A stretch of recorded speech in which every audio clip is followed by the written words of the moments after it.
Pope promises to obey himself, again. October 29, 2019 by Anna von Reitz. Many of you have sent me links to the Pope's recent statements to the effect that it is our duty to obey the United Nations.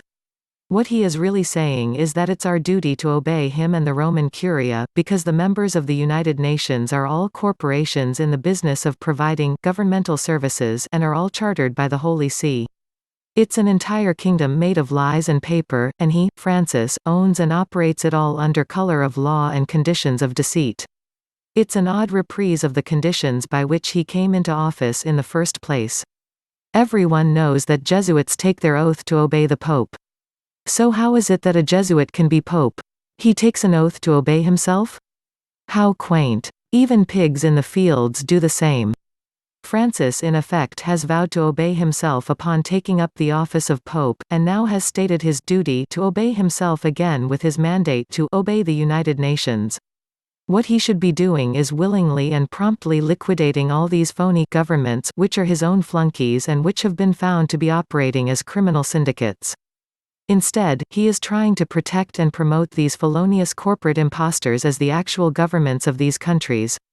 If the Roman Catholic Church doesn't take out its own dirty laundry, someone else will have to. The same goes for the United Nations organization. It may come as news to Francis, but his municipal government had no authority to gift our state offices and laws to the United Nations back in 1976 under the International Organizations Immunities Act, and it still has no such authority now. We are grandfathered in, and we insist that he corrects his presumptions.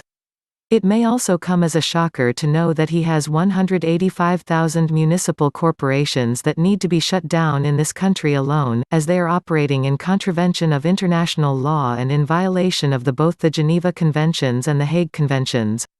We noted in our first decree over mandate that the Pope directly controls the municipal United States government and indirectly, through the British Queen, controls the territorial United States government, so any offer to start a civil war on our shores is an offer by the Pope to start a war with himself on our shores.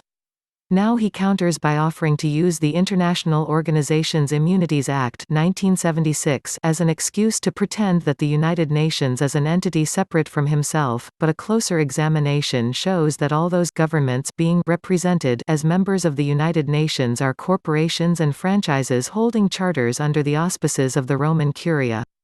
So whether he offers a civil war between the municipal and territorial governments or he offers a civil war between the territorial government and the United Nations, either way, Pope Francis is offering to fight himself. And he needs to be called out for this reprehensible and deceitful behavior. It is not our duty to obey any corporation, much less a large group of corporations. Rather, it is the duty of corporations to obey the public law and living men. Pope Francis has it exactly opposite from the facts. His paper monsters are allowed to exist and to function for any lawful purpose, not any legal purpose. That is the key point that needs to be driven home and brought forcefully to the attention of the Roman Curia. All corporations caught involved in criminal activities are to be liquidated without question and without delay.